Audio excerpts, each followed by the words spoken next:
Okay, we're going to get started here. Welcome to DES242 Logo and Identity Design.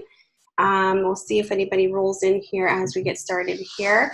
It is the first week, so this is the live lecture 1 of week 1. We are in a new mod, so hopefully you guys are ready to get started. I know it's kind of early. But we are going to be going over some maintenance things in the beginning here, just some like housekeeping stuff that you probably are already privy to, but we just have to discuss anyway. And then we'll get into all the rest of the details. But hello, my name is April Biss, and I have been teaching for independence for 7 years now, and I love it. I love what I do. I practice and I teach.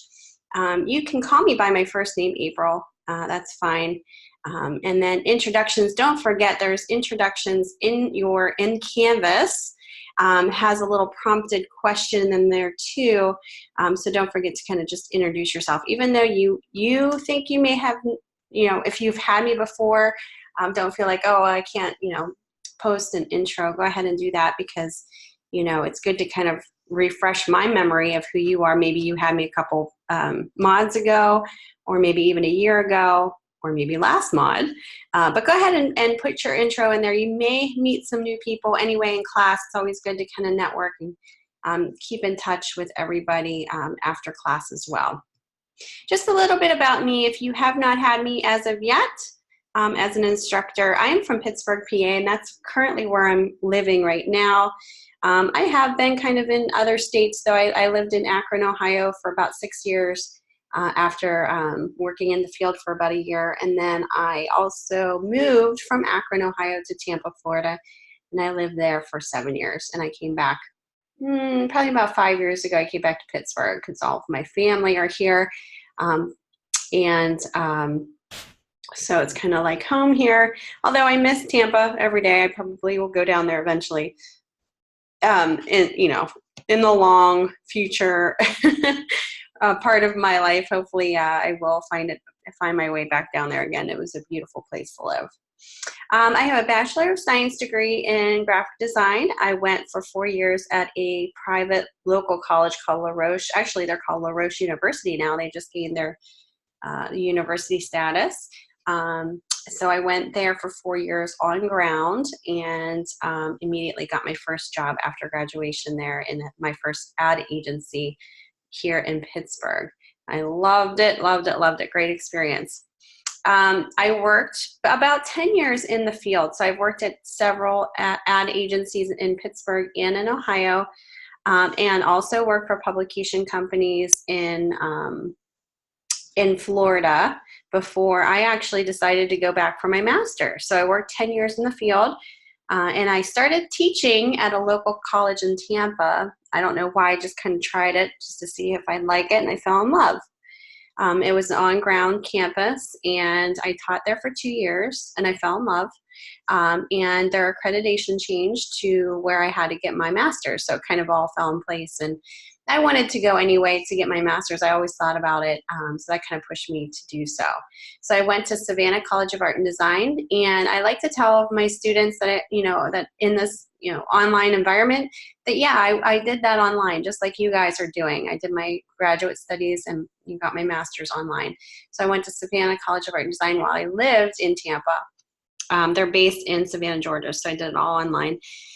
And I graduated in 2012 with my master's, and then immediately got online teaching jobs. And I'm also still kind of I'm definitely doing some freelance. It's not as busy as I used to be because I am teaching more so I kind of try to balance everything out.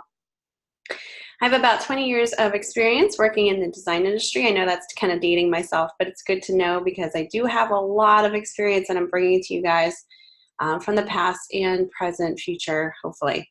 7 years teaching experience in higher education. Owner of a design studio in Pittsburgh. Like I said, I am a freelancer, so it's lucky because I get to move that around.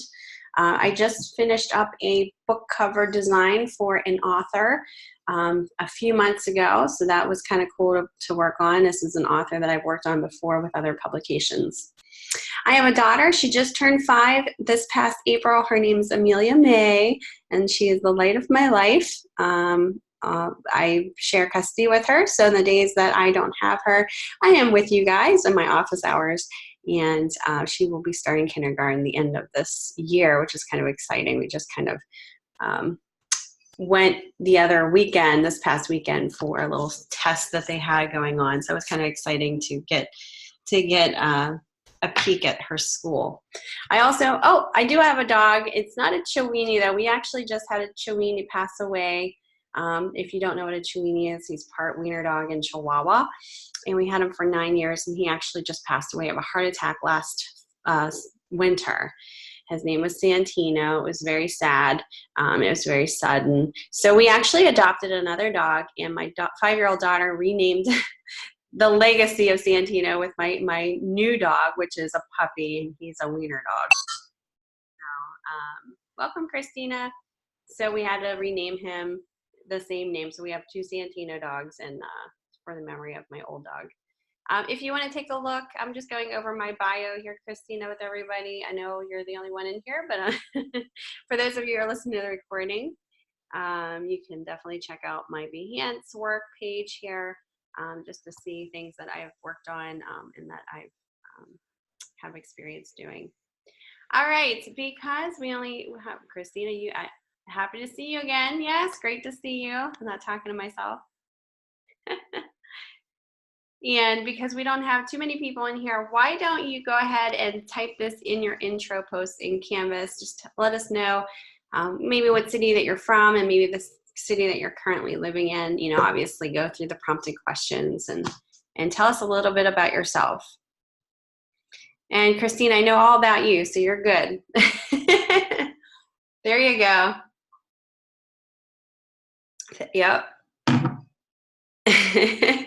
I actually have a lot of carryover students. The last 3 months, I've had 3 or 4 months. I've had a lot of students that I've had in repeated classes, and Christina's one of them. She's great. She's always in lecture, so it's nice to have you in here, Christina. You ready to start another mod? She's ready to go. She's ready. Here we go. All right, let's get started. All right, so I just have a little synopsis here of what we're going to be doing in the next 4 weeks of this class, just to kind of give you a little preview. We are going to be kind of working on a cumulative project for the first week. So let's take a look. So week 1, that's what we're in this week. Our discussion will be discussing about differentiating between a logo and a corporate identity. It's always good to kind of understand the differences, and we're going to talk about this in lecture as well today, so we'll go over your discussion. Your assignment 1, and typically, and Christina knows this, how I handle lectures is I go over the discussion and your assignment the very first lecture of the week, and then the second lecture I go over your assessment if it's warranted. If it's a quiz, obviously I can't go over too much, but we can go over study materials. So assignment 1, we're going to start our logo redesign part 1. And I think you guys are really going to enjoy this class because not only are you going to be designing a logo for somebody, but you're going to be designing your own personal logo eventually too. Okay, so just kind of keep that in mind. It's kind of exciting. Assessment 1, you're going to be gauging logo redesign reactions. So it's more of a paper research type of assessment for this week. Week 2, we are going to be discussing the logo challenges within diverse companies, things that are challenges that could be something to think about whenever you are faced with designing for different types of companies. There's always design challenges too.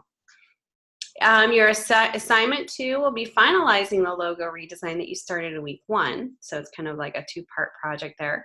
And then the assessment 2 for week 2 will be a quiz on creating logo and identity guidelines. And then as we roll into mid part of the class, so midterm, we will be discussing designing a cohesive digital identity. So that'll be interesting when we go into more details with that. Assignment 3, we're going to design your personal logo, and that'll be part 1. So it'll be a new project, but it'll be very interesting because I know a lot of you guys, it's so weird because, you think, oh, this is going to be so easy. It's for me, but sometimes it's the most challenging thing to come up with a personal logo for yourself. I think it's because I think we, as designers, and I know you guys, and I was like this when I was a student too, like we always want to, it's always like you can't just settle on one thing. You're always trying to look to improve. So I think that's the design challenge. And then coming up with something simple yet meaningful and effective is really challenging as well. So I think, go in it with a positive attitude for sure, but just kind of keep in mind that it could be more challenging, maybe not, depending on, how you go about it. But designing a logo is probably one of the harder things that you'll ever do as a designer. And I'm saying an effective logo.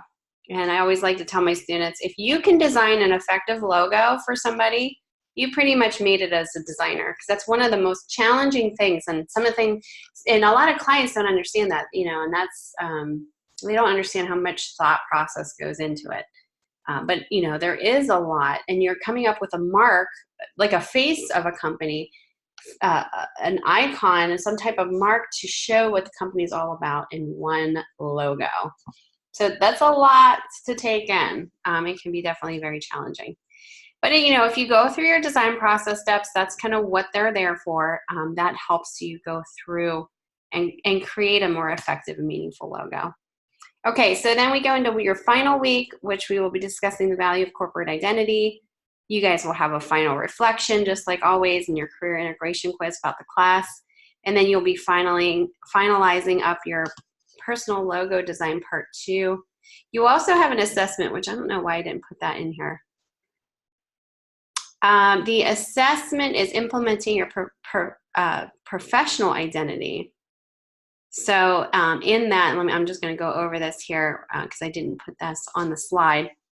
What you're going to be doing is you're going to be implementing your logo. So your personal logo that you did in week 3, you're going to be placing that on stationery design elements or design identity. So business card, letterhead, envelope. I don't know why I missed that on my slide, sorry.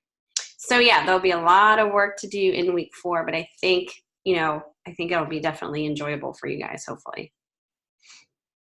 All right, so as we go into week 1, let's go ahead and look at the objectives for the week.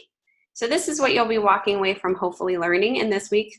Define the impact of color, type, and composition within a logo.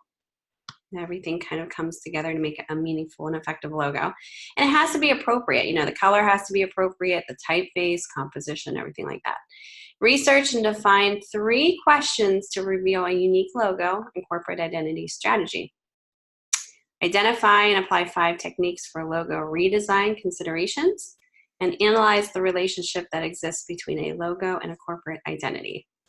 I love teaching this class because I love doing brand identity design. I love, logo design. That's one of the things that I've always been very interested in. And I've done a lot of it. So it's kind of neat to share my experiences. And, it's always you're constantly evolving the design process that you go through.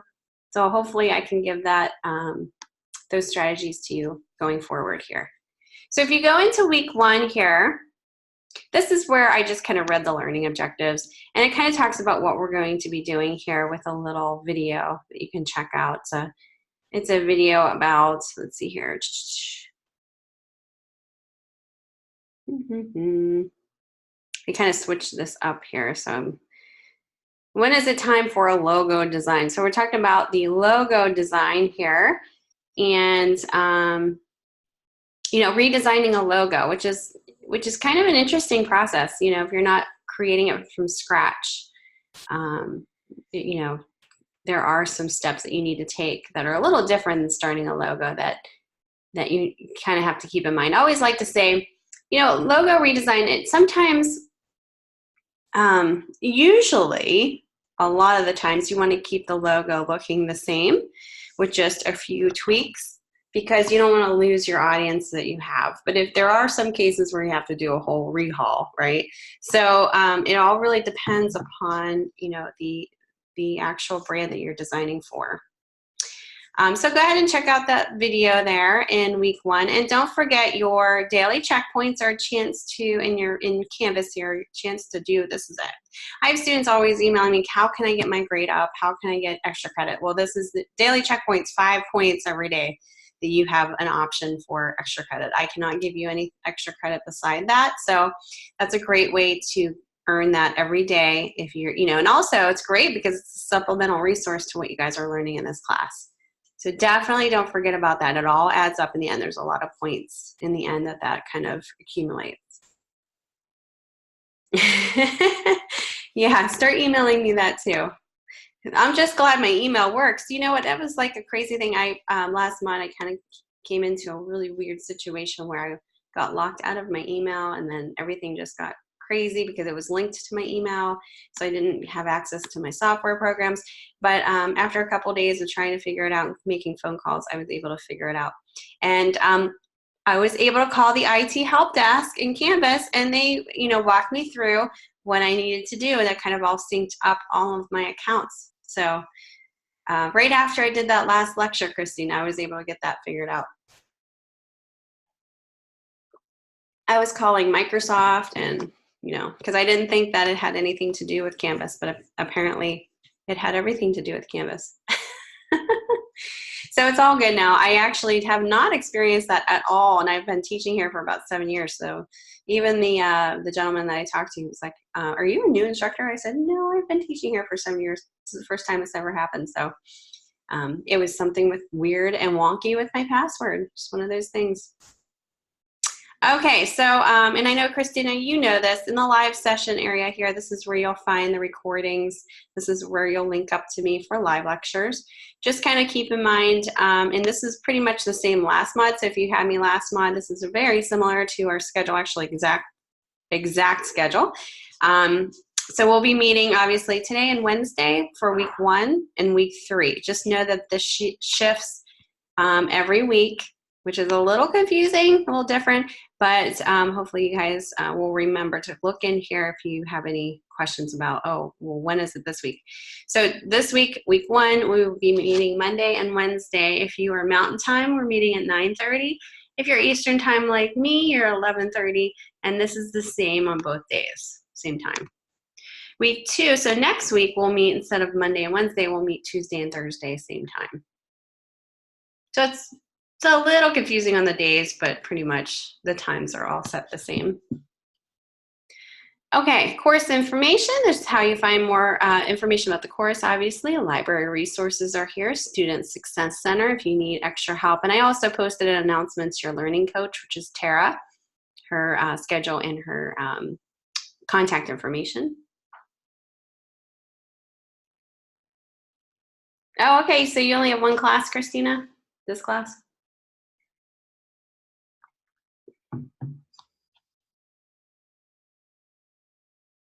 So it's kind of like a summer break for you. You get to focus on one class if that's the case. Cool. Okay, I'm going to go into readings and videos here. Oh, okay. So this will be a nice little break for you a little bit. Focus on one classes. Very cool. Like summer break.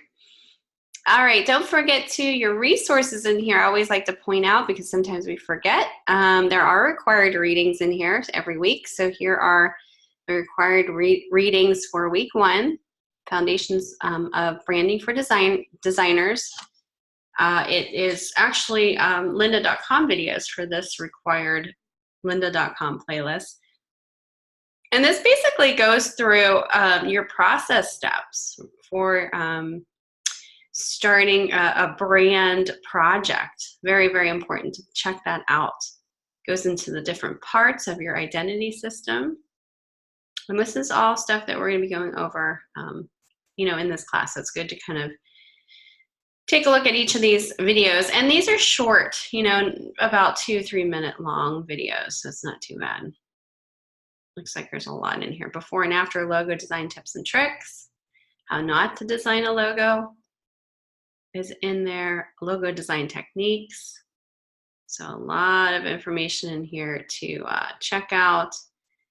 You know, and you could do this where you section it, you know, every day, where maybe you're just checking out, you know, this for this week, or maybe 2 sections. So chapter 2 or 3 and 4, you're checking out today, and then you're going into like this section tomorrow, or maybe even just this one section the next day.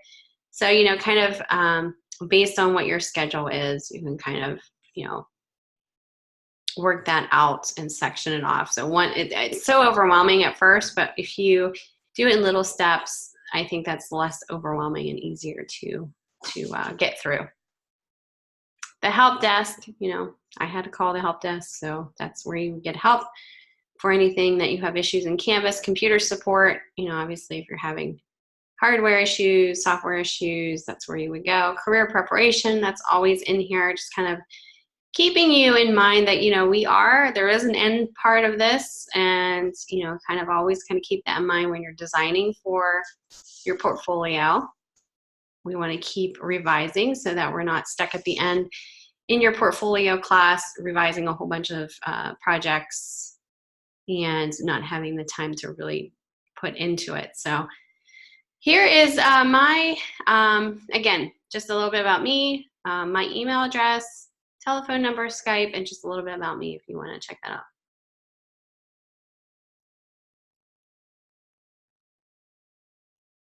Oh, okay. Yeah, you know what? I think, and I thought that was in the lecture that I posted last month, where it was going over your interactive PDF. The assessment 4, I believe it was. But that's good that if I you know, I kind of reviewed the beginning of that lecture because it was a pre-recording, and I thought that was the one that I hit upon, how to save out as an interactive PDF.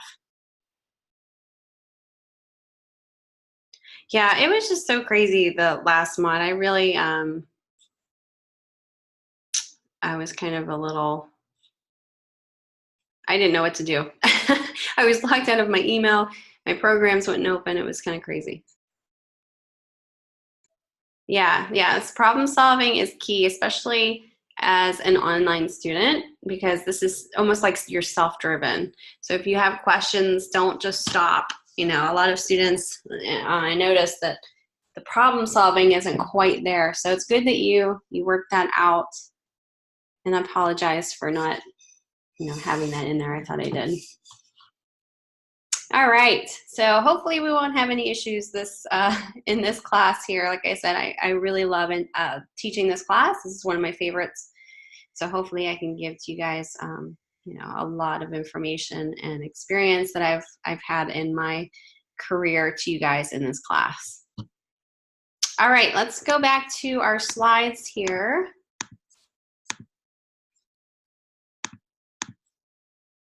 All right.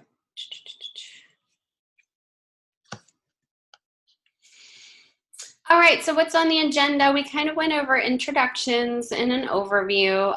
We're going to be talking about in this lecture the differences between brand and identity and logo, because you guys are going to be kind of talking about this in the discussion as well.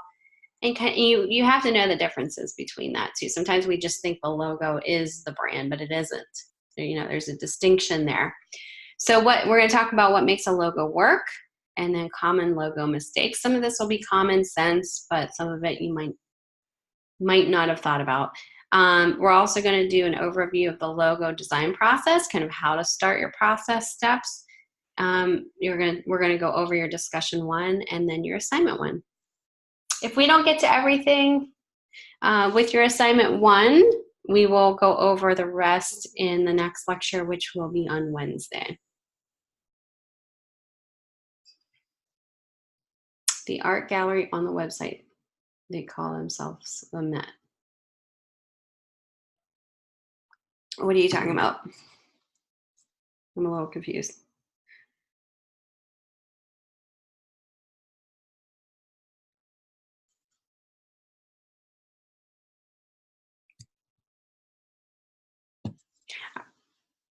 Oh, okay. I gotcha. I was like, what? My brain's not going as fast as yours right now. I'm still on page 3. We'll get there. Okay, just some due dates. You guys always have these due dates set. Yeah, I got some tea. I just had coffee. Now I'm having my tea, so double duty here. I'm getting there. I'm getting there. So week 1 discussion due dates are due. The initial is due before midnight on Wednesday, and that's every week. So just kind of make sure you're getting that in for possible full credit and gaining the most that you can out of the discussions, because the sooner that you post, the sooner people can respond, and vice versa. Week 1 assignment due dates. So all week 1 needs to be submitted before midnight on Saturday. You know, get that in as soon as possible. If you're having issues, life hits you, you know, it happens to me, like just last mod, I had issues going on with my computer. Send me an email. The quicker that you communicate with me what's going on with you, the more flexible I can be with you. So I want you guys all to do great in this class and succeed and learn a lot. That's kind of my mission, because, you know, obviously that makes me look good. And also I want you guys to, you know, gain that knowledge and experience and really great portfolio pieces. So I want you guys to not be afraid to bother me. You're not bothering me. I have students that always think they're bothering me. Do not bother me. I'm here to help you guys succeed, and I want all of you to. So minor glitch, yeah, let's hope, right? All right, let's get started here. Do you know the difference between brand identity, and logo? Would you be able to explain that to somebody, you think?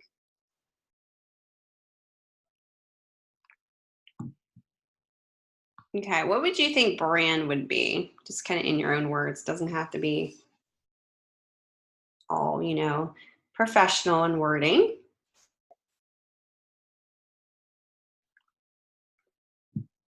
When you talk about a brand,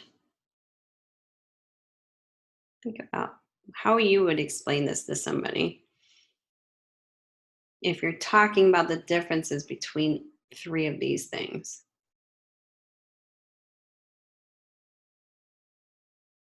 Okay, a brand is like Nike, okay? Yes, you're correct about that, yep. Do you know what a brand identity is versus a logo?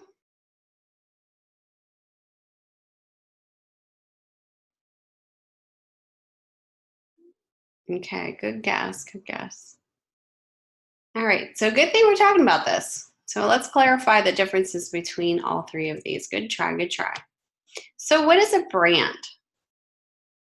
It's okay. I know, so sometimes we think, oh, it's just, you know, everything is the brand, but it isn't. It's a little different. So it's the perceived emotional corporate image as a whole.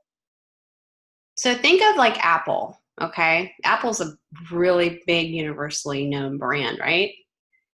Do you remember all the hype that it created, and everybody wanted to be like first in line to get the Apple products, and, you know, the feeling of having an Apple product, that whole brand essence?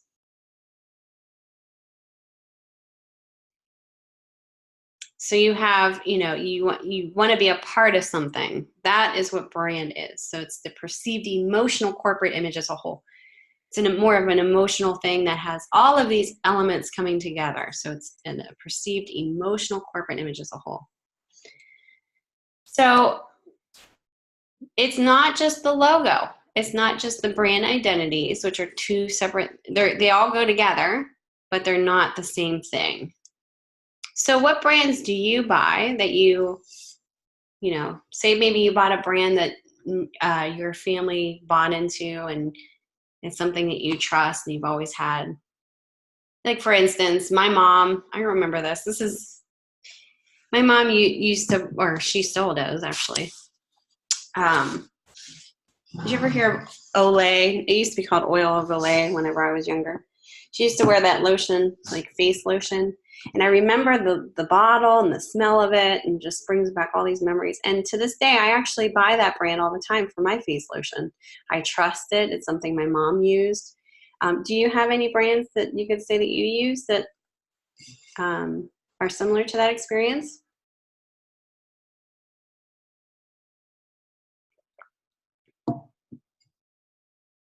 Maybe it's like a car brand or jeans or clothing. And maybe it's foods that you eat, certain brands of foods that you eat.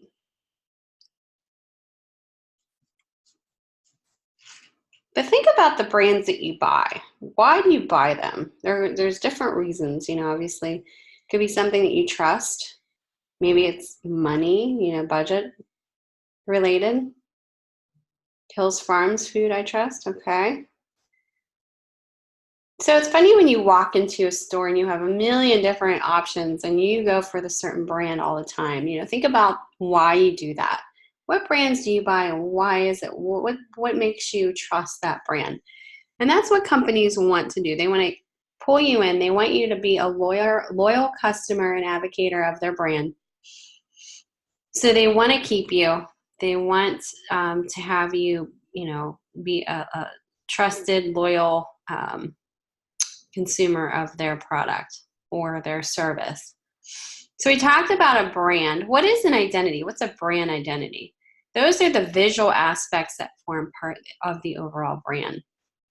So for instance, if you're designing a logo, it needs to be on other identity pieces, right? So stationery, so business cards, letterheads, envelopes are all part of that brand identity.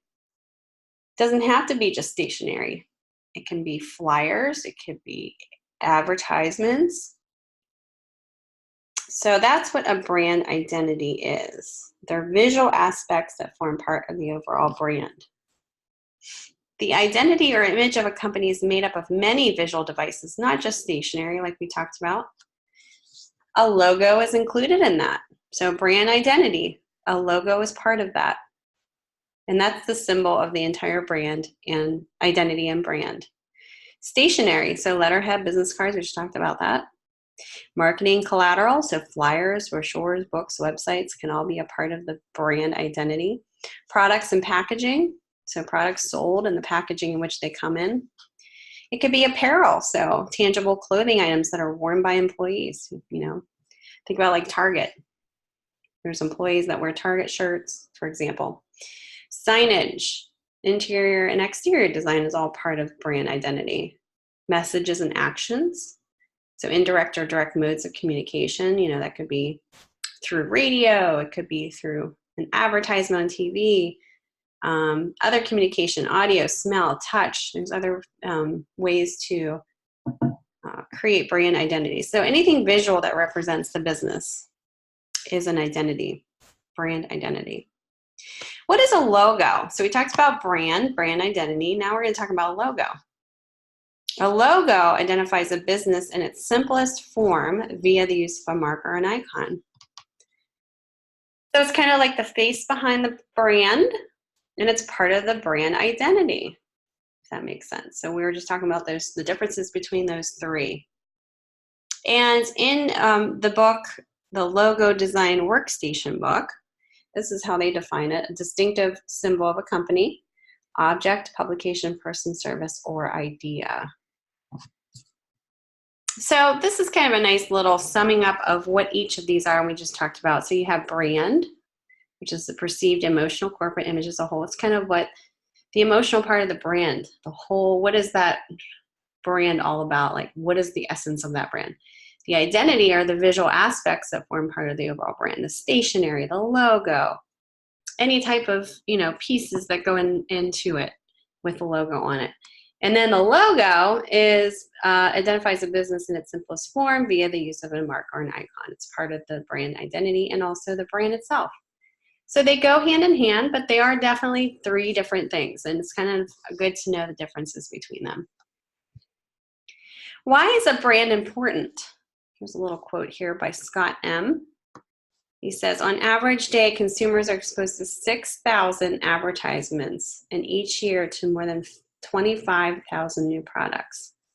Brands help consumers cut through the proliferation of choices available in every product and service category. There's a lot of competitors out there, and brand is important. A lot of money goes into creating a brand so that it's standing out amongst the rest of the competitors. All right, so we're going to be thinking about redesigning a logo and then also design a new one in the next few weeks. So what makes a logo work? Can you think about some aspects of what characteristics of why a logo would work? What does it have to be?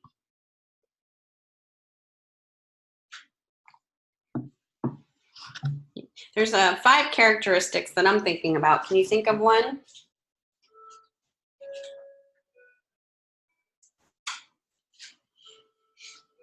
Do you think it should be busy?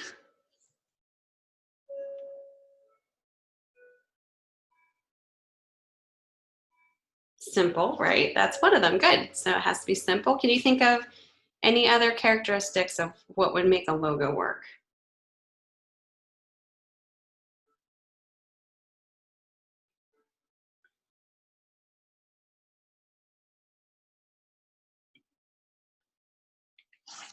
Do you think it would, let's see, I'm kind of trying to give you some guesses here. If it's simple, it could be boring, right? There's a line that it can cross, but we want it to be what? Not boring, not something that you'd forget about, but something unique and what? Think of another eye-popping. Good. So if it's not boring, it would be what? Memorable? Yep, good. Okay, so we got, let's see here. Simple, memorable. Can you think of maybe a couple more? We got 5, so that's 1, 2. So yeah, you know what you're getting because it's a universal logo. But what if it's a startup logo and it's not recognizable yet?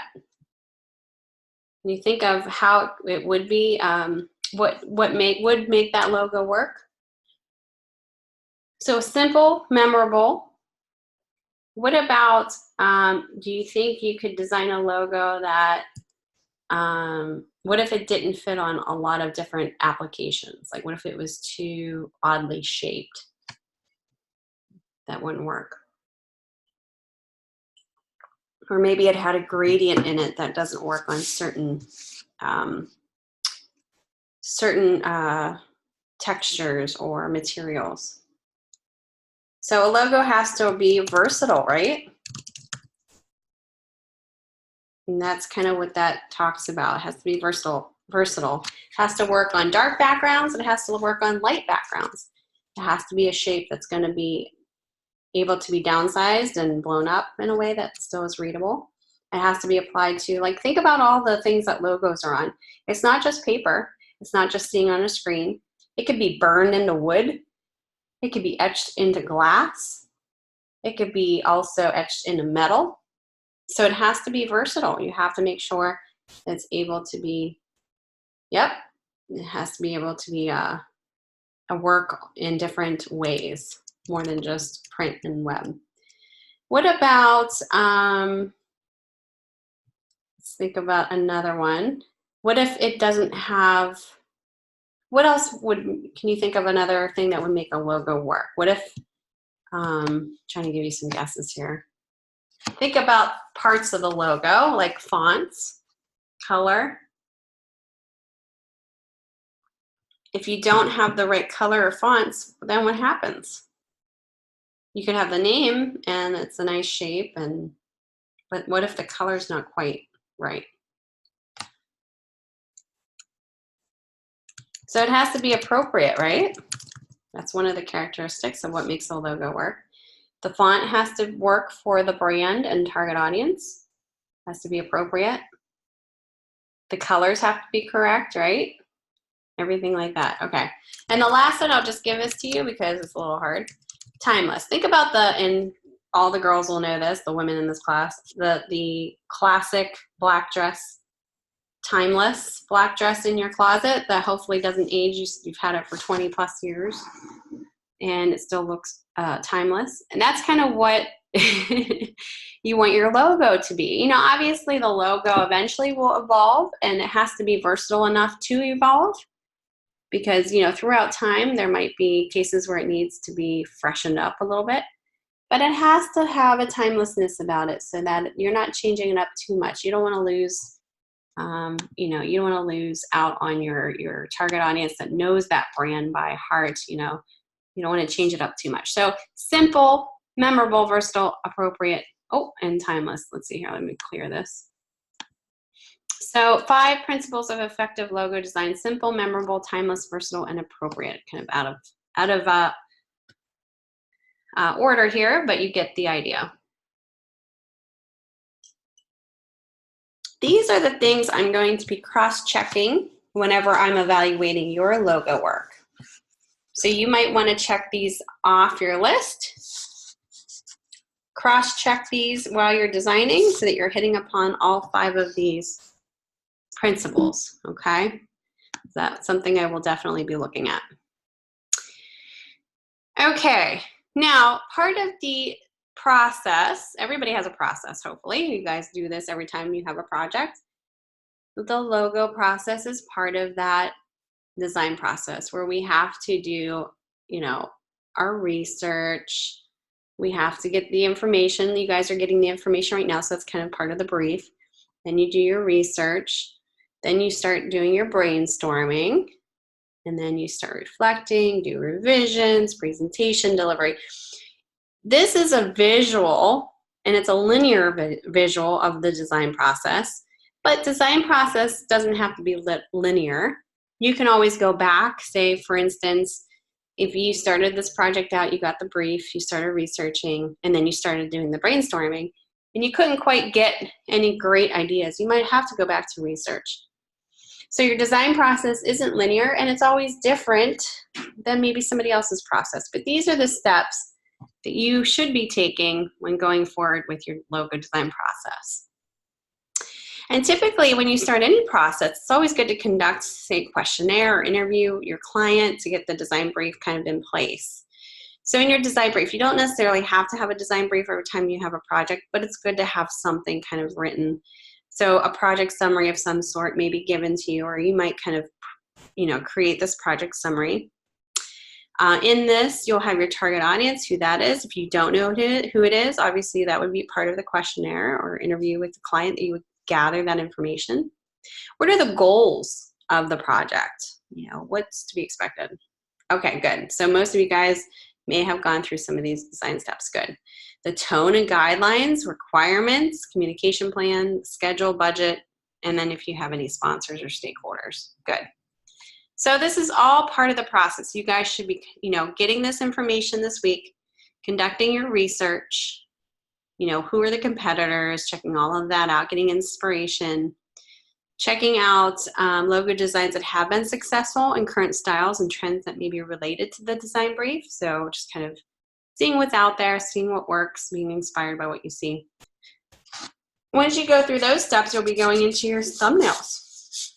This is, I think, is one of the most fun steps. Here you can kind of start with loose thumbnails. You can even do some rough drafts, but you're kind of starting out this process without going straight to the computer and being hindered by the software.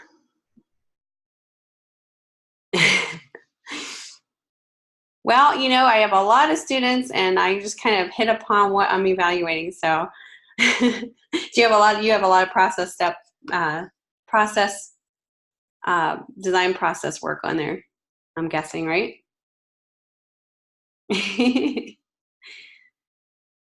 Well, that's good. That's good. Yes, that's exactly what you guys need to be doing. So it's good to know that you have all of that. Once you're done with the brainstorming, that's when you start honing in on a specific design, a concept that you believe would work. And it doesn't have to be one, it could be multiples. You know, obviously at this point, you're not showing the client, you're just coming up with, you know, playing around with different typefaces, fonts that you think are appropriate, colors. So working out the design to find the best solution for the project, try different variations. The logo design process is different for everybody, but this is an example of what you could be going through.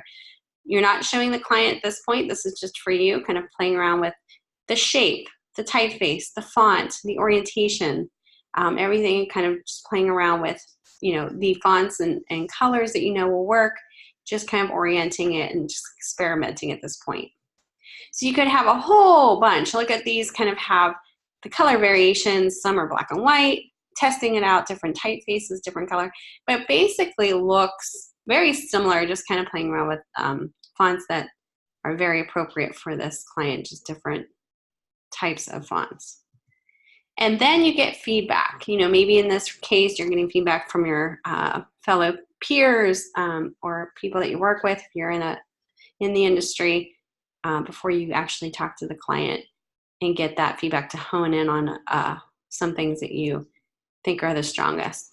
And then typically what I like to say and what I like to do, and I've learned from this too, if you ever want to show a client the first round of rough drafts, I wouldn't do more than 3, because clients sometimes get too crazy when you show them more than 3 examples. They start mishmashing some things and it just becomes out of control. And you really want to make sure you're only showing them a certain amount, not too many and not too little. 3 is a good number.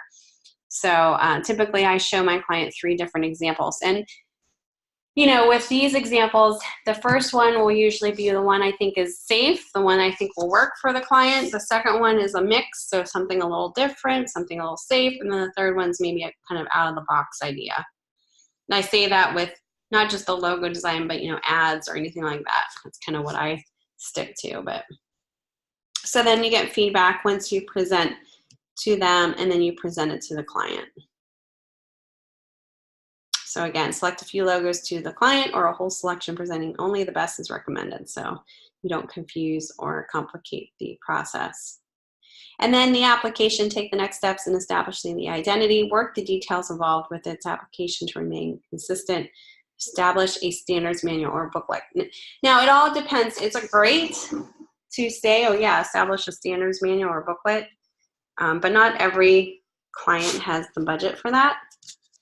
And that's basically a brand identity manual to say how to use the logo so that anybody else who's using the logo, say if you created the logo or redesigned it, you're setting up this book to tell other designers or other manufacturers on how to use the logo or how not to use the logo. And it's always a great thing to have to keep your brand consistent, for especially if other people are going to be taking that logo and doing other things to it. To keep everybody on the same page, but it also drums up really, could drum up some extra work for you. So that's something you might want to bring up if you are designing a logo. You might, and you think that they have the budget and the time for it, you might want to bring up, hey, I can do a standards manual booklet. Standards manual or a brand identity booklet, there's different words that describe the same thing, but that is what it is. Any questions up to this point? I know I've been kind of just talking and talking and talking. Okay, so there are different logo types, and I'm sure you've seen them before, and some of them, you know, they all have their own purpose and reason. So let's talk about some of these. So you have a brand mark, a letter mark, a word mark, and a combination mark. All right, so these are 4 different ones that we're going to talk about today. So a brand mark, and this is a type of symbol that represents the company in a simple but bold manner. Now, these are typically done if they're an older, recognizable brand. You obviously wouldn't have a startup brand with a brand mark like this, which just has no name on it. It's just a symbol. You can tell this is right away. You know which one these are, right? Name these off. They don't even have names on them, but can you guess what these are? So the first one is Shell. Good. Second,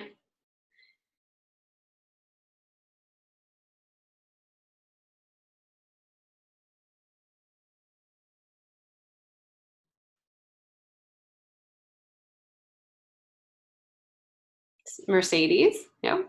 If you're a car enthusiast, you know that. And Apple. Good. So you knew all of those without even having the name there. So that's what a brand really wants, to be so recognizable that they don't even need their name on there anymore. It's just an icon.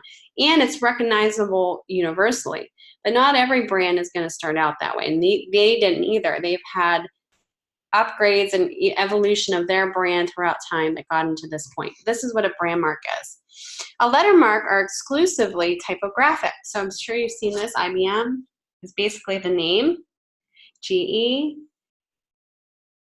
Calvin Klein, that's like the monogram of that, abbreviations, H&M, HP.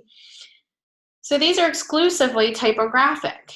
You know, some of the parts, there's different aesthetics, like the little border and the circle and stuff like that. But for the most part, you're using an abbreviation or the name, typographic display of a logo, which is a letter mark. And then you have a word mark, and that's uniquely styled typeface that spells out the company or brand name. For instance, if you were to see any type of other company in that Disney logo, you would automatically think of Disney. That's how strong of a connotation that typeface represents that brand. You can't see it any other way. Same with Coca-Cola. So there's pros and cons about each of these too. So there's reasons why you would use one over the other, but this is what a word mark is. Then you have a combination mark, and this is a combination of a symbol and a word mark. It goes hand in hand.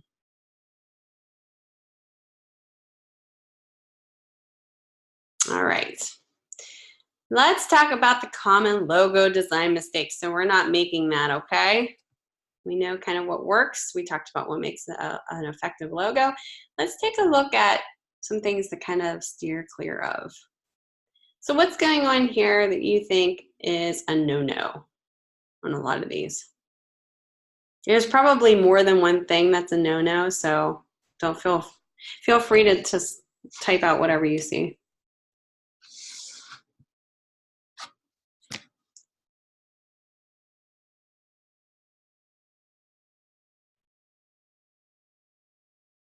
Too much going on, so over design. That's a good one. I agree with that. Gradient in the tree, yeah.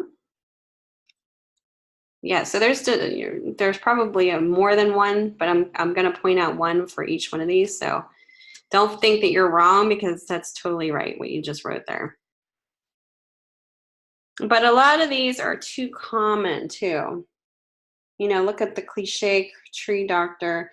That's definitely, there's a lot going on here that is not right. You know, obviously you have clip art going on, you've got too much going on, the gradient, but then also it's a very cliche logo with the tree, and the tree doctor is just, it's not very effective.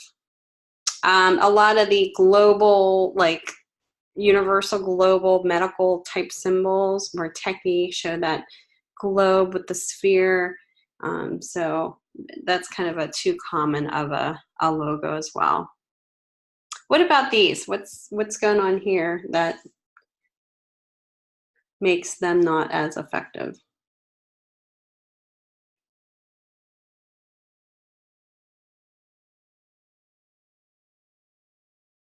Yep, and the yellow does not work with the dove. Just too hard to read. I agree.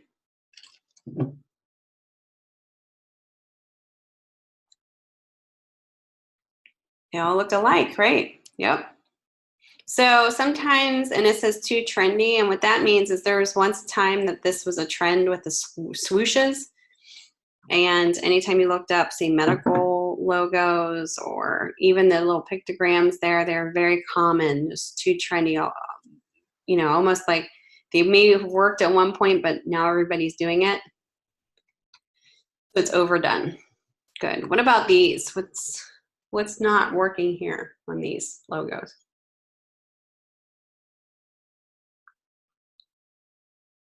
Common theme, I guess what I should say. Okay, so the stroke on the letter is good.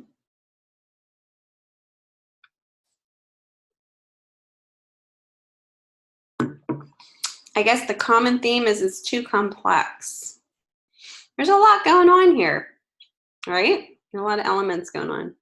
So think about, and I always like to say this, if you don't get it within a couple seconds, a logo, forget about it. It's not going to work. It's almost like a billboard. If you don't get the message within a few seconds, it's not going to work. That's the same as a logo. You're not going to sit there and look at it, investigate, read it. A logo should just read right away, instantly, quickly.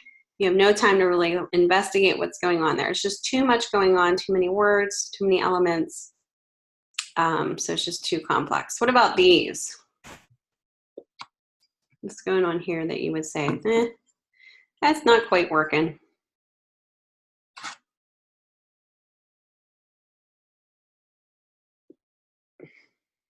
Are they exciting looking? Do they excite you?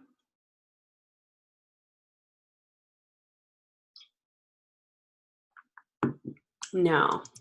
So too plain. So that's the design challenge. You want to keep a good balance of simple yet not boring. Remember we talked about that? Because you can create it super simple, but it might not be memorable. It might be too boring. It might be too plain. So keep it exciting and interesting. It can still be simple, and that's the design challenge. What about these logos? What's going on here that's a mistake there? Yep, you want an eye catcher. You want something to be memorable. And that's where the simple and the memorable go hand in hand, hopefully.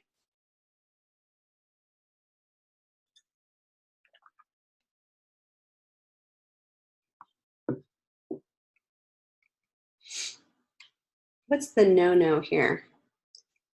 They're not vectors. Good. These are what? What are these? They're not vectors. They're what?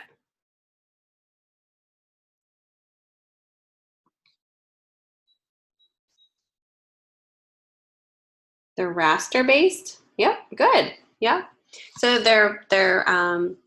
so a raster based image is dependent upon pixels. So it's comprised of pixels, whereas a vector is lines and shapes comprised of a mathematical equation through Illustrator. It doesn't use pixels. So you can blow it up to be as big as you want. It will never have pixel, it will never be blurry, it will never be pixelated. Whereas a raster-based image, it can look sharp at a certain point when you have it at high res, but if you go beyond the amount of the dots per inch, it will definitely be pixelated. So too much pixelation. So raster versus vector, you can kind of see the differences here. Vector will never have any type of blurred pixelation going on because it's not dependent upon rasters. What about these logos? What's going on here that's kind of the common mistake here?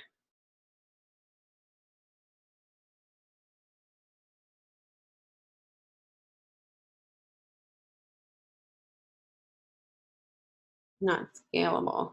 Okay, take a look at the name. Right, there you go. So look at the funeral director's one. Do you think that's an appropriate typeface for that?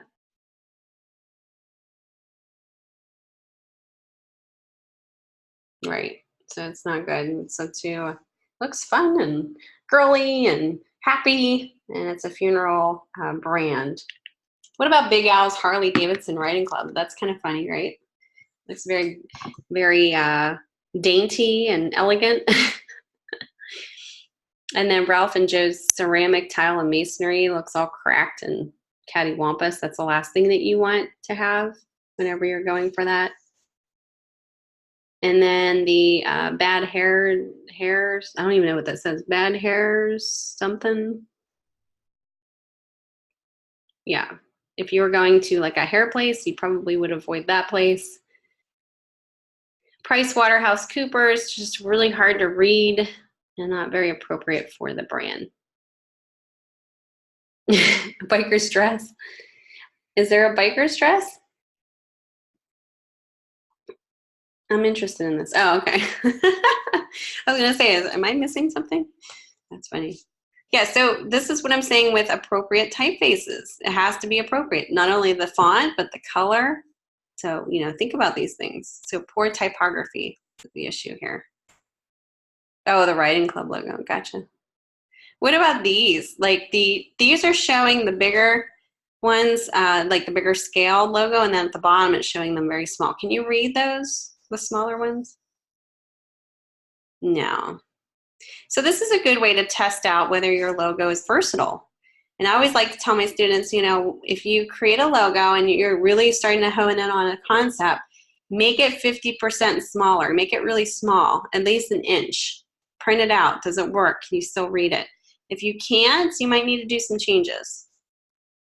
These definitely don't work. Not scalable. What about this? These examples here.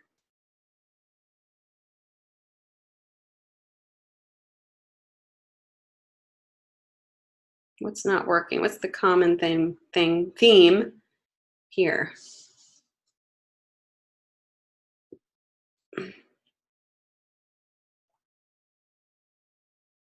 There'd be a lot of things going on, right? I'll give this to you. Too many colors and effects. So you could have too many effects going on here. Yeah, too dark on the bottom. Too much stuff going on here, guys. You don't want to put too many, there's a gradient. You got all kinds of different colors. You know, you want to stick to like, you know, at least no more than 3 colors. I would say 2 to 3 colors. You don't want to put a whole bunch of effects on the logo itself. You don't want drop shadows, too much of that. You don't want embossing or gradients or filters. Keep it simple. What about this one? What's the common theme here that you see? Like there's a lot going on here that's wrong, but what's the common theme?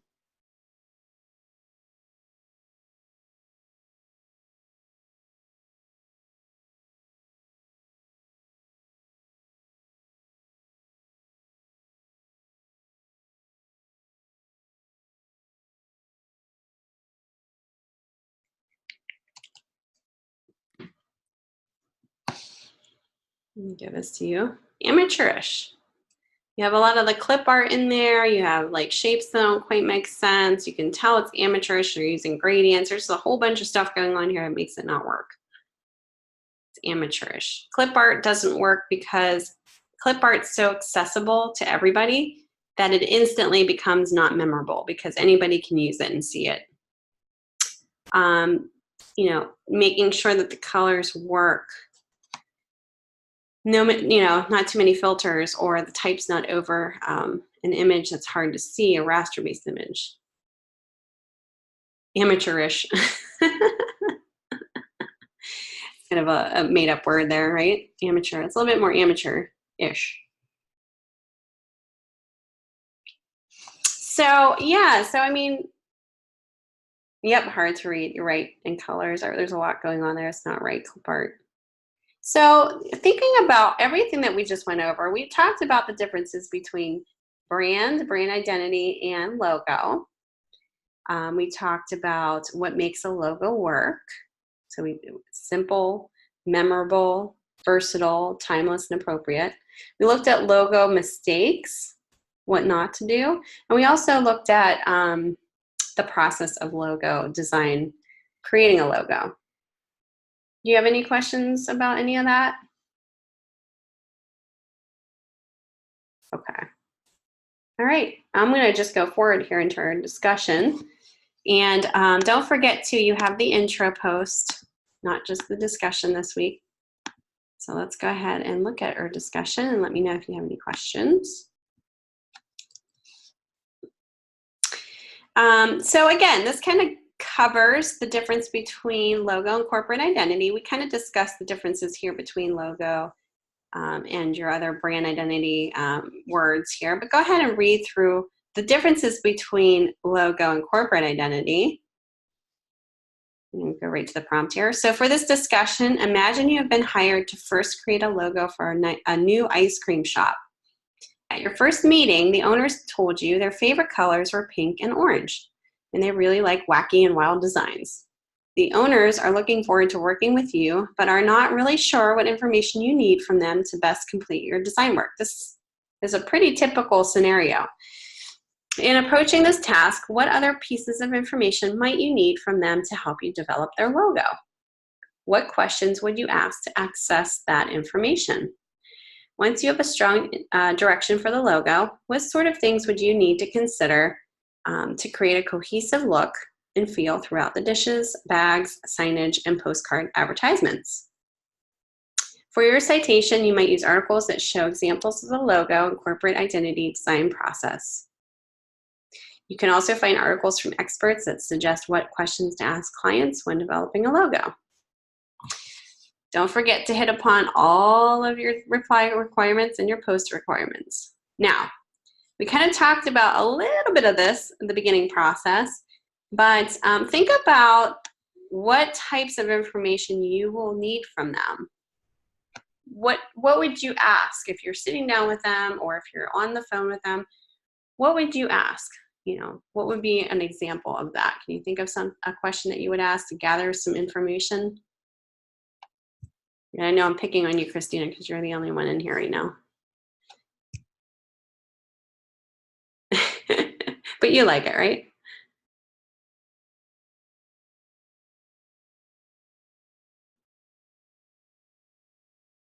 Now remember, this is a logo. So it's a startup. It's not a redesign.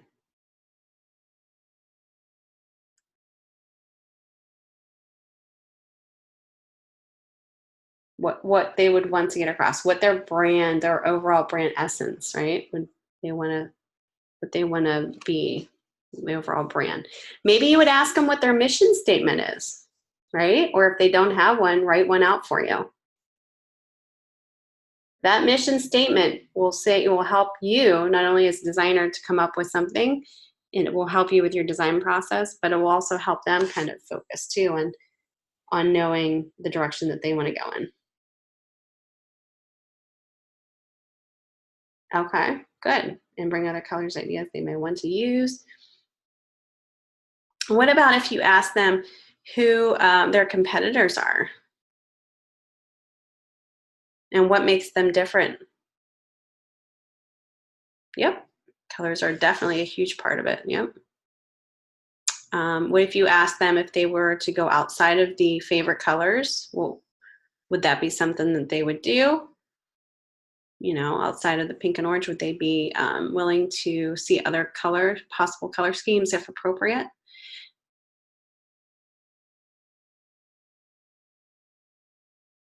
Maybe what questions would you ask to access that information? Maybe any type of information that they can give you that they have about the company. Like I said, the mission statement would be awesome. You know, another strategy, yeah, bring samples. Yep. Experience it. Yep. Go over the brief with them. What was I going to tell you guys? Okay,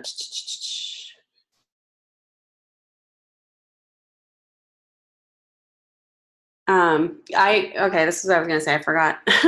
Sorry. When I start out a project, I always give just a questionnaire, or I'll ask the client, give me 3 adjectives that describe your brand. And those adjectives, it's kind of crazy. They become some of the most important words for the startup of your design process and coming up with something very, very interesting. So that's kind of a strategy too. So think about the strategies. What would you do? Questions you would ask them to access this information? And then also, what sort of things would you need to consider to create a cohesive look and feel throughout the dishes, bags, so all the brand identity pieces? Okay, so basically seeing the differences between, kind of reading it through here, we just talked about logo and brand identities, but then you have this scenario of this ice cream place coming to you. So how would you approach that? Any questions about that? Seems pretty self-explanatory. You can find information online too for examples to support your perspective. Yep, what is the budget they're looking at? Yep, so the design brief could be something you can definitely use for that. Good. All right, we're moving right along here. Let's go right into your assignment 1. If you have any questions, if you're listening to this about the discussion, let me know. I think it's pretty self-explanatory though. Now, if I don't get through all of this today, we can start on Wednesday. I believe we have a paper, kind of like a research project for your assessment. So, yeah, okay. All right, let's go over your assignment. We're gonna start, this is the start of your part 1. Pretty exciting here. Okay, so basically it's going over what to do to create an effective logo design. We already talked about these things. Keep it simple. Don't mix styles. Don't be swayed by showy typefaces. Be consistent. Doesn't need to be an obvious connection. Doesn't have to be cliche. Yes, through ProQuest, yep. So read through that very quickly here, and then prompts. I'm going to go right to this information, and we'll see if you have any questions. So for the first 2 weeks of this class, you will be engaged in a logo redesign project. This week, you will choose a client from the 5 selections found within this folder and begin the design process. In week 2, you will finalize the logo and show it in use within a corporate identity structure. So you got about 5 choices here. Look at all these choices. So you have Metropolitan Art Gallery, logo 1. Logo 2 is Hal and Carter's Guitar Academy. Logo 3 is Fry Financial Partners, or Fray. Logo 4 is Central Parks Software Solutions. And logo 5, Break of Day Bagel Cafe. A lot of these have a really long name, so it's kind of interesting to see how you approach this. Okay, so week 1 project. Remember all those different types of logo marks I told you about? Kind of think about which type of logo mark that you're going to design. Okay, so week 1 project. This week, you will choose a client from the list provided and create both rough sketches and black and white computer drafts of the logo. If you have an existing logo you would like to redesign for this assignment, you may use it with pre-approved permission from the instructor, from me. Okay, so number 1, first choose one of the companies above. Each company has provided a vector copy of the current logo and a 1-page description of the company's goals and overall qualities. You can download both of these by clicking on the name of the company. 2, next, conduct visual research for inspiration. How would you do that? Do you know of some ways you can do that?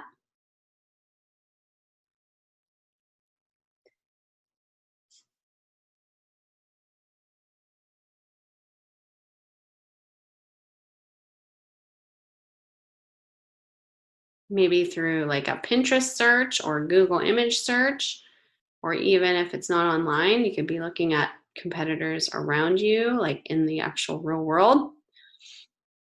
So that's how you would conduct visual research for inspiration. I would suggest Pinterest is nice because you can create a folder and just kind of pin your inspiration in there too.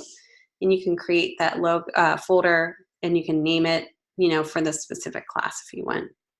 So that's some techniques. Number 3, complete 9 preliminary black and white sketches of possible logo concepts, keeping in mind company requests and overall character. You can complete these sketches either by hand or on the computer.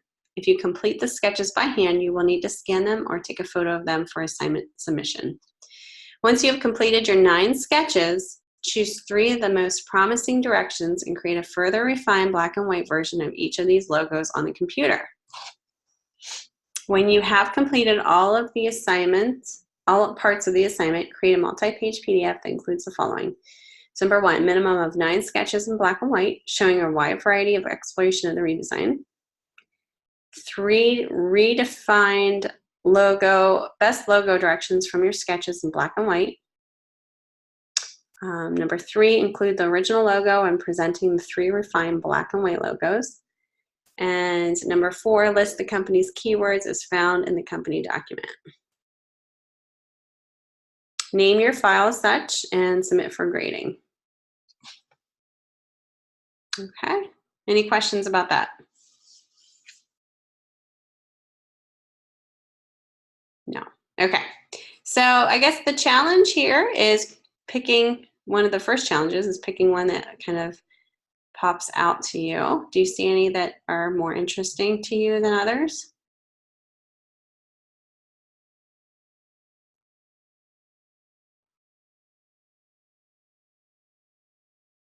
Let's click on this here, Metropolitan Art Gallery, and see what comes up.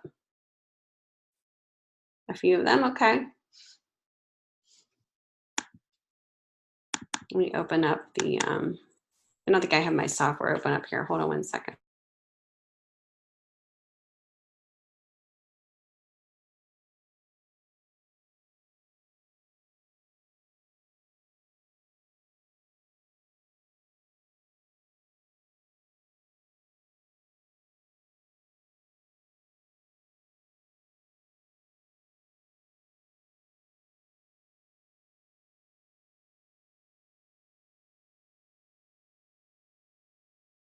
All right, so this is the Word file that's inside that folder that I just downloaded.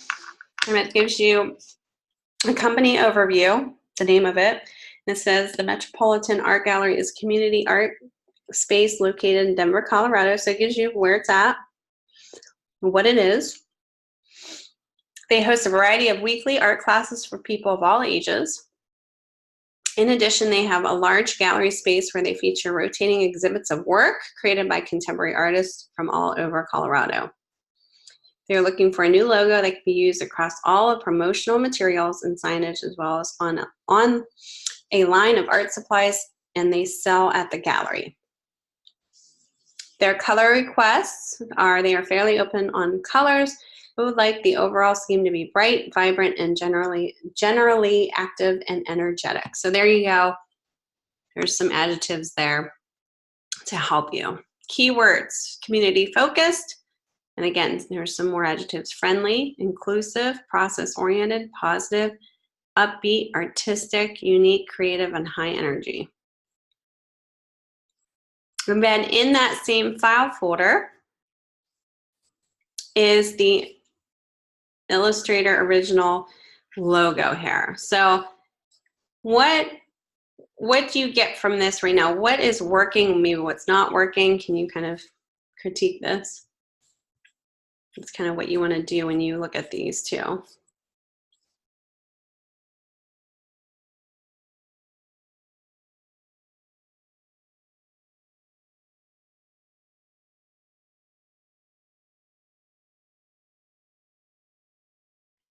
So maybe using the cross checklist that I gave you of what makes a logo work would be something you would start with. Is this simple? Is this a simple logo? No. It's really, there's a lot of elements here. Don't you think? Yeah, the border. I think if it didn't have the border, maybe without all the splotches too, just the name of it. Yeah. Is it memorable? I don't know if it would be memorable for me. Yeah. Is it versatile? You know, what if this was sized super small? Let's see here, where's my scaling? So if I resize this really small, it'd be hard to read, right? You know, if I tested it on a background here,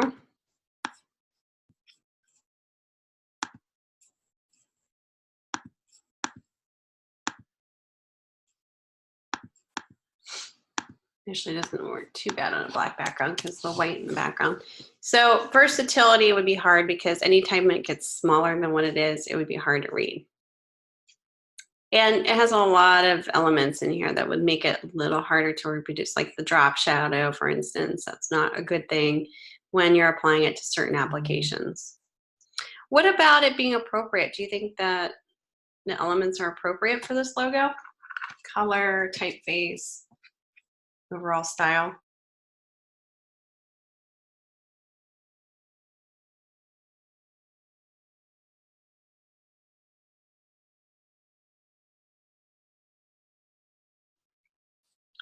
I don't mind the typeface. I don't mind the splotches. I don't think it works for the logo, but I think the frame is definitely out of place. It's very, you know, it's not unifying with anything else. It looks very like almost like for a baby boutique. Yeah. And then timeless, you know, is it timeless? I would say no, because there's a lot of factors against it.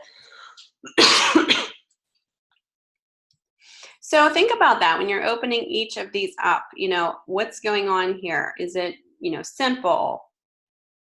go into your logo to check out that Hale and Carter's Guitar Academy. That has the same information, and it only, you know, explains it specifically for this brand. So if that's something you're interested in, Hale and Carter's Guitar Academy. It's a music studio and teaching school located in just outside of Phoenix, Arizona. They teach both private and group guitar lessons to students of all ages. They have recently expanded their facilities to include a recording studio and are looking to bring in more established musicians to both record albums and making guest teaching appearances. They are looking for a new logo that can be used across all of their promotional materials and signage, as well as on a line of t-shirts, ball caps, and stickers. They would like the overall color scheme to feel very hard rock and give off a cool vibe. Thus would like to avoid all pastel or light colors, but are very open to neon. Keywords are rock and roll, loud, bold, confident, empowering, fun, independent, dramatic, and cool. Now, just because they're suggesting colors that they like doesn't mean that that's something that you would have to do or would think it's appropriate to do. They might suggest you do fluorescent. That might not be in the cards for what you think would work. Here's the AI file for that of the original logo. You know, think about this. Is it simple? No. It may be, some parts of it may be memorable, but yep, the font is very hard to read, right? Just a lot going on here. Now, that doesn't mean that you can't use part of this. Yeah, you know, maybe you know, break it down where it's edited down. Same with this, you know, maybe, you know, you still like the font, but you just kind of want to get rid of a lot of this and stuff here and get rid of that and kind of work on just this typeface and then restart, you know. The only thing is this is outlined, so you're going to have to find out what that typeface is. Do a little research if you're going to use that same typeface. But it's just kind of giving you a heads up on what, you know, things to think about. All right, so you have the guitar and then you have the financial partners software. So these are all very different. You have the art studio, you have the music, and then you have the more conservative financial partners, and you have more technical related software solutions, and you have more of a restaurant type feel here for the Bagel Cafe. So all very different brands. Yeah, definitely more simple. That you definitely will have different typefaces, colors, everything kind of is totally different from one brand to the next. So choose one that you think you want to go forward with that's going to work the best, you know, that you're going to excel on the best. So you're more interested you are in one of them, you know, obviously the better that you'll do on the actual project. If you want to push yourself, say you don't really know too much about music and guitar, you want to push yourself to doing something like that, you know, by all means go ahead and, you know, push yourself, but I would say choose one that you're more interested in. Okay. When you go do your sketches, you can do them on, you know, like it said, you can do it on paper and then just kind of scan them in. So let me go through here one second. Let me show you an example.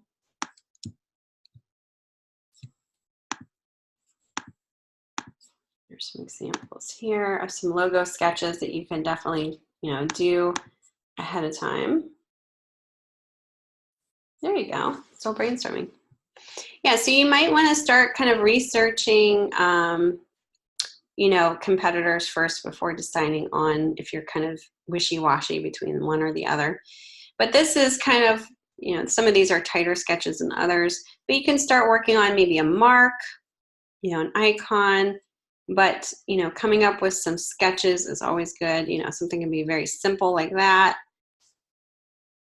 You know, obviously you're not showing the actual font, but you're kind of thinking about some of the orientations and the overall style of it. But what I would do, if say you choose one, say you choose the art gallery, I would look up some art gallery logos, say on Google image search, and see what's out there. See what you're inspired by. There might be typefaces that you really like, colors that work, marks that you're inspired by. You know, and take a look at how they deal with the longer words here. Here's ones that are abbreviated. They use almost like it's almost like a combination mark. They're using the monogram abbreviation with the word. A lot of these. Okay, so I would just pull ones that you like, really like the look of. Let's take a look at, what else did we look at here? Oh, the Guitar Academy.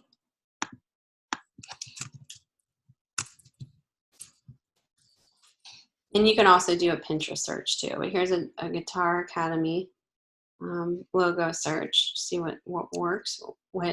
And some of these don't, you know, may not work, but you're kind of sifting through ones that you like to look at here. It's kind of cool. And you're not going to copy what you see. You're just being inspired by what you see. You might see like a color combination that you like. You might see the overall style that you like, typeface, so on and so forth. Bagel Cafe that Christina's looking at. Check out some of these ideas. And I would do this first, you know, once you get the client, kind of take a look at the competitors, things that you're inspired by. You want to align your logo with what's more modern out there today, so that it, you know, obviously it looks modern and new, and then it aligns with the brand. The other one would be the financial planners.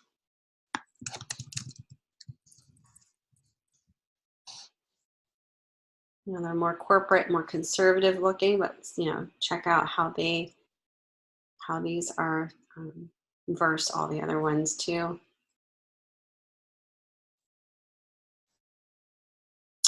And then you have your Central Park Software Solutions software logo.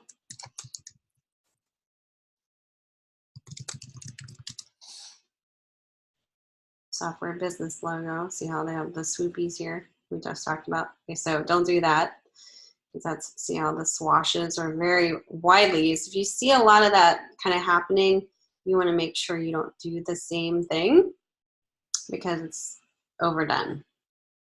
So there's things to avoid if you keep seeing repeated elements and patterns. And you'll know, because you probably have seen it before.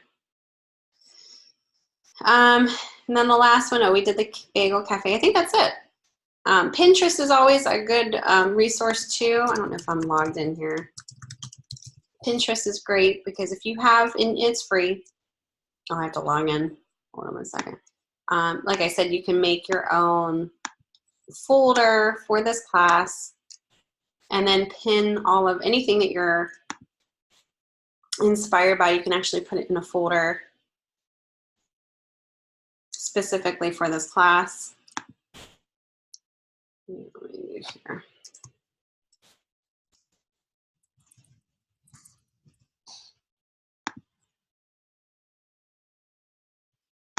Okay, let's log in here. So I just looked up art gallery logo and Pinterest. You have to sign up for an account, it's free, but you could find some in here as well.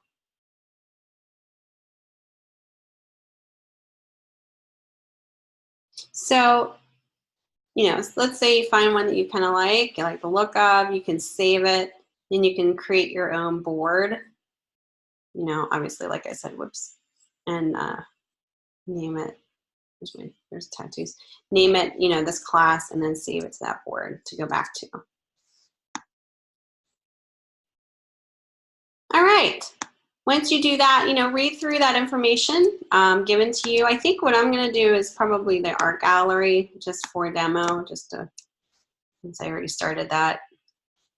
Just make sure you're reading over that information in the Word file that's given to you.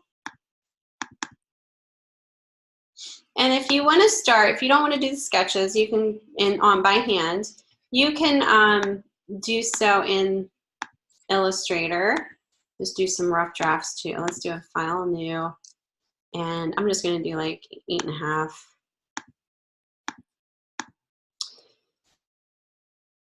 So you could do sketches in here. If you have a Wacom tablet, you can use, you know, your Wacom tablet to sketch in. And you don't necessarily need to either. You can just start coming up with some ideas, maybe the shapes. Metropolitan Art Gallery, so MAG. You know, maybe in this case, you can either use your tools in here. You can also, I would say you can probably keep it very simple and just start playing around with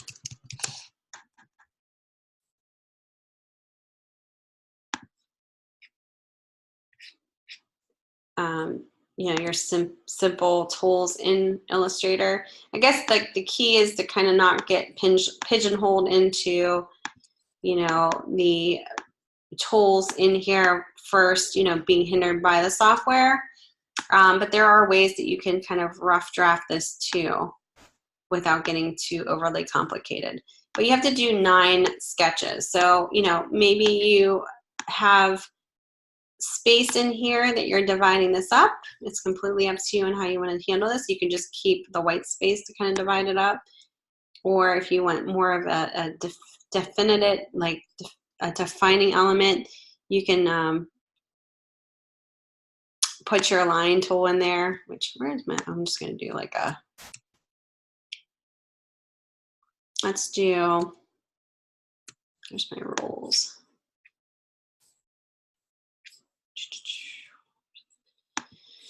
Show rulers. This will bring up my ruler so I know kind of how to divide this up. So let's say we are, let's see here, this is about 5 and this is about 5.5. And that was at 5 3/4. So just to make sure this is not locked here. And I just drew out something. So what you can do is you can, you know, kind of space out your grid here if you want to show all of your stuff in as one. This is 5.5.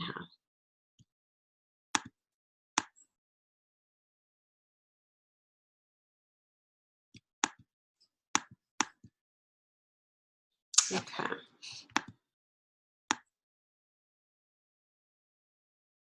And I'm just putting my margin guides out here to kind of divide this up a little bit.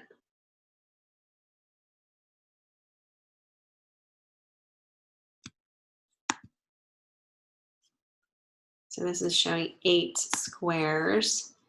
So if you just wanted to use your guidelines for this, you can do that.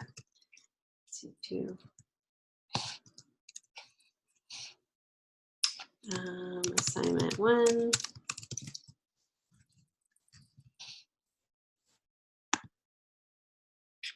Now, obviously, I need one more extra square, but I think this is kind of a good way to do it. I'll have to do 2 artboards, but that's okay. It's kind of even. Or you can make it bigger if you want. It's completely up to you. But let's say you start with this and you want to just do some sketches in here.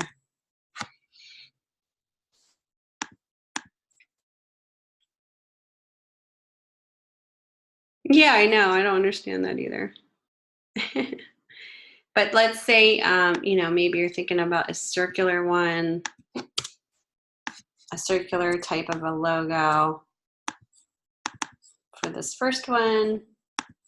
You know, maybe just showing the circle here. And then you can use, let's see here.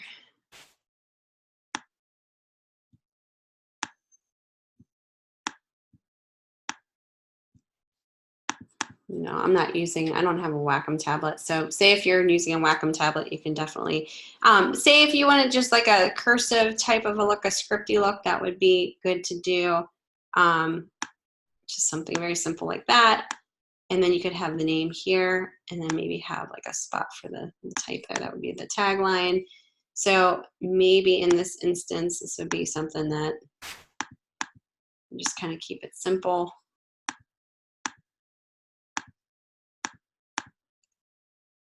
That would be one idea. And then, you know, I wouldn't be even opposed for you guys, you know, kind of playing around with just typefaces in here too.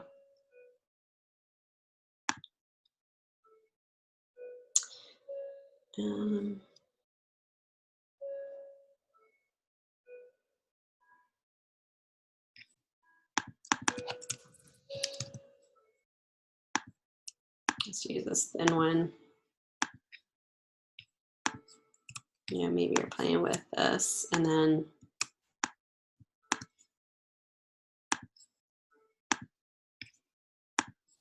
let me copy this wording in here.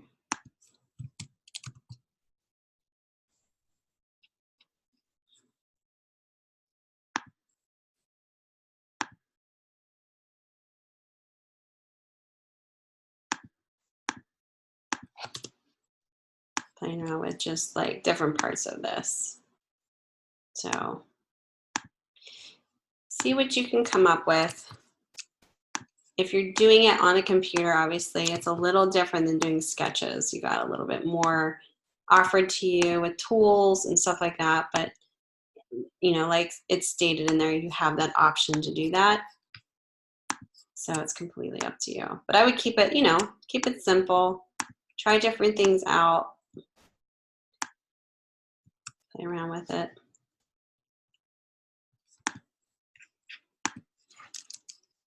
So let's say this is, oh, let me get this. Reverse.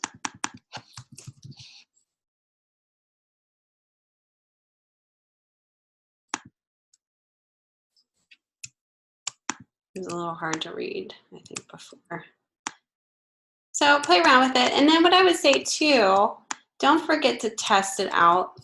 You know, we always, I think sometimes we forget. Let me lock my guides here. But anyway, I would have to do one more square for this if I wanted to do 9. Just kind of an FYI there. But I can definitely add in, say, a black square just to show, you know, maybe I did want it to be white primarily. But it can also switch, you know, back. And at this point, I would keep it simple. Just black and white is fine. Just keep it very simple. So it could be kind of sketchy looking, or it could be kind of like this, where it's a little bit more simplified, but you're using typeface and just different options in Illustrator. You know, don't forget, you have all kinds of really cool things that you can play around with. If you want to sketch it out first and then try to play around with it, there's some really cool things that you can do. Don't forget that you can also create outlines to go into your text and play around with it. So like say, create outlines, you wanted to take out certain shapes. Like for instance, maybe this like in the middle of the A, you can kind of play around with that. Kind of makes it look a little different. Take part of that piece out. Just make sure it's, you know, it's understanding of what it is going to look like. It could be a little bit more sketchy looking. I have, you know, would be the tagline here, so it's a little bit more loose. Then obviously this is a little bit more of like a rough draft. Okay, come up with 9. So what I would do here is I would go up to artboards and I would create one more artboard, just duplicate this one. And then I would just add one more over here. You're gonna have to set your guides too, but for the most part, you get it. So 1, 2, 3, 4, 5, 6, 7, 8. And what you could do too is number these so that it's easy to, oops, to critique. So instead of me going, well, the one on the, you know, so either you can also do this on your sketches. If you're doing it by hand, just go ahead and number them. 1, 2, 3, whatever how you want to do it, so that everybody can kind of easily critique them. Say, oh, number 3 is the strongest, or number 4, I would go with, you know, kind of be able to critique it easier than guessing which one we're talking about. Obviously, I'm going to align these, kind of keep that in mind. Everything has to be perfect, right? Top align.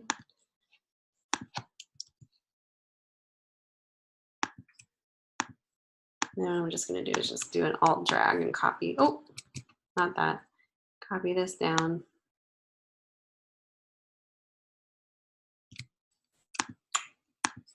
That just kind of makes a copy, so then I just have to go in here and just change the number.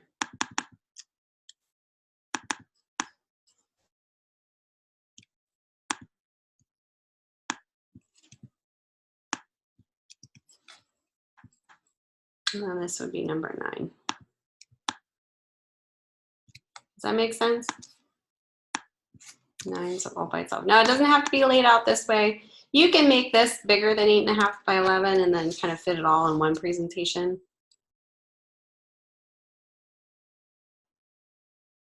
Yeah, there you go. That's a good strategy. Okay, so once you're done creating like 9 different sketches, either on paper or on the computer, and the next step is you're going to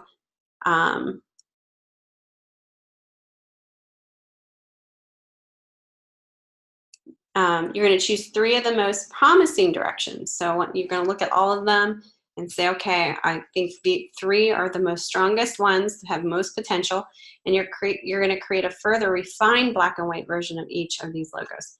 So it's not just that you're going to be copying and pasting this exactly. Like say if this one I thought was one of the stronger ones. So I'm going to copy this, and I'm going to create a new document, and I'm just going to do 8.5 by 11 again. And on here, let's do,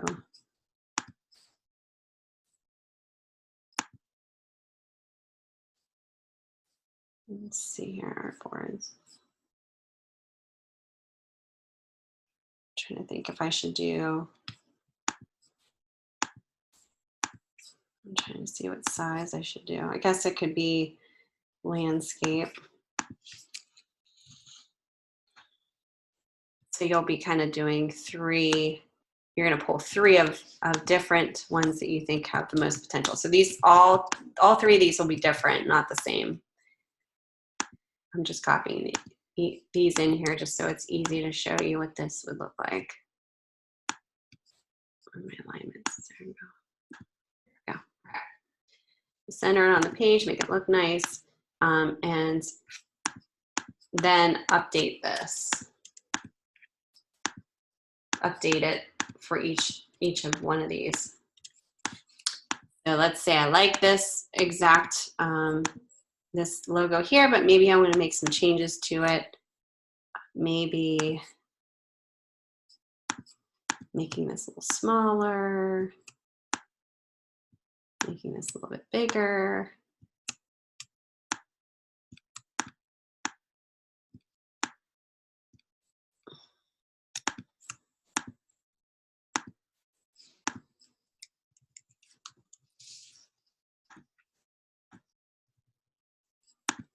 And then maybe trying something like,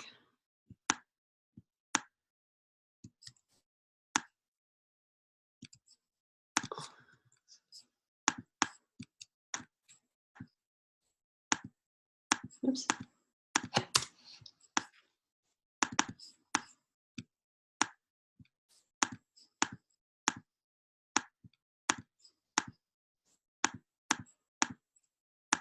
So you're kind of just updating it based on things that you want to try to try to play around with. So you're taking that same concept, but you're pushing it further. You could change the character, you know, aspects of this at this point, or the scale, proportion, color. I mean, obviously you're not going to do color. You can kind of get the idea here. You're just going to update it to make it look, push it a little bit further.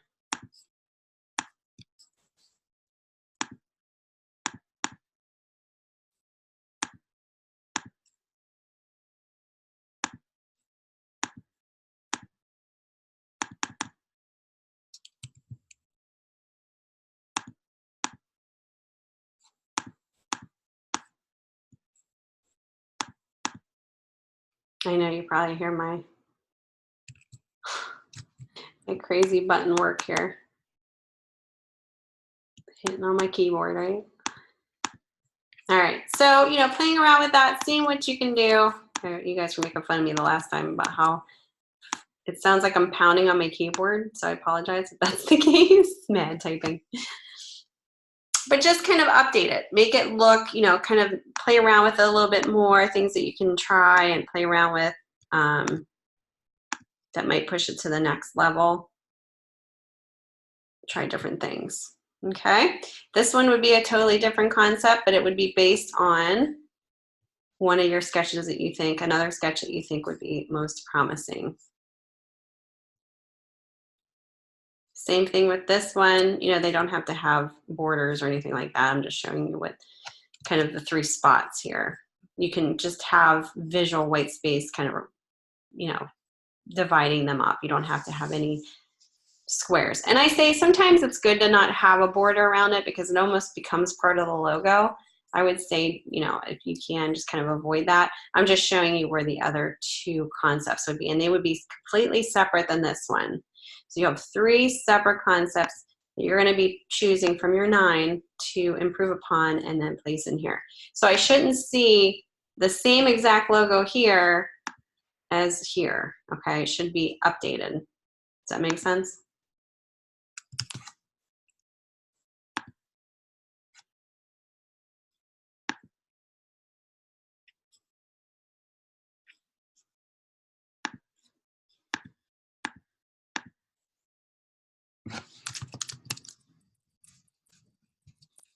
And I'm just going to name this part 3 roughs, and then I'll add the PDFs towards the end there. And then you can also number these as well. 1, 2, and 3 from your other 3.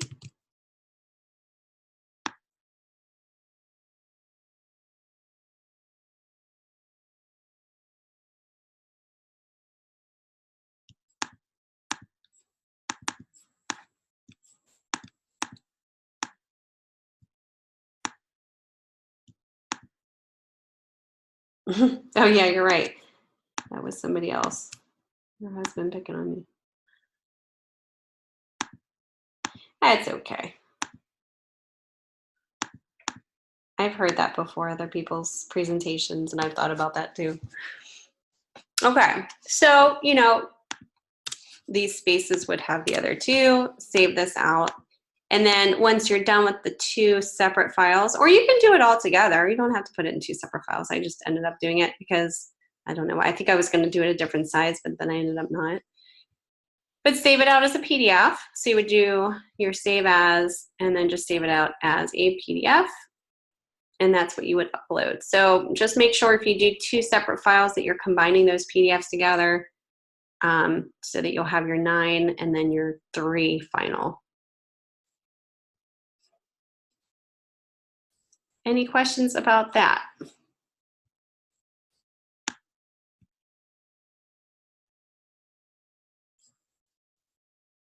I think this is going to be a fun project.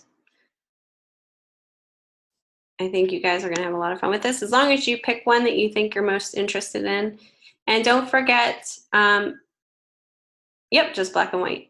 So next week will kind of be, I'll show you kind of next week, we'll be pushing it to redesign not redesign it, but we're going to do the finalizing of it. So week 2 assignment, you're going to be doing different, just to give you a heads up, you're going to take the logo, the final presentation logo that you think is the strongest, and in your evaluation, I will help you maybe choose that. So you're going to, in project 2, you're going to refine it, and you're going to add the elements in here, color elements. You're also going to add a whole bunch of other stuff here. So you're going to create almost like a sheet, a set of logo sheets. So you're going to be doing a lot of, it's like a brand manual, but you know, in one kind of like a simple way. Okay, so just give you a heads up, we'll be taking that forward as we go into week 2.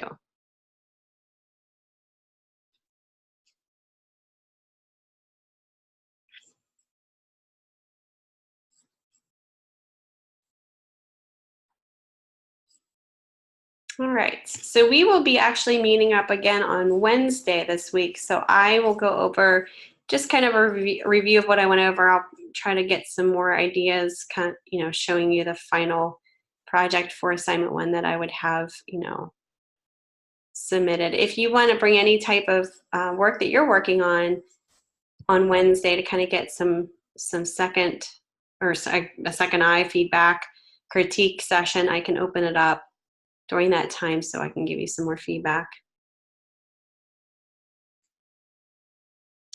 Yeah, there you go. So you have some experience behind you there. That's good. All right, well, I'm going to wrap it up because I think I went over a lot of information today and I don't want to overwhelm you guys. So I'm going to wrap it up. If you have any questions, let me know at this point. Don't forget to start your discussions and your intro for this class. And let me know if you have any questions of anything that I reviewed today. We will be meeting again on Wednesday. So if you have any questions that you want to go over, I will be there. Obviously, live session will have some time. We can share screen. We can get extra, you know, feedback I can give to you. So that's the time to take advantage of.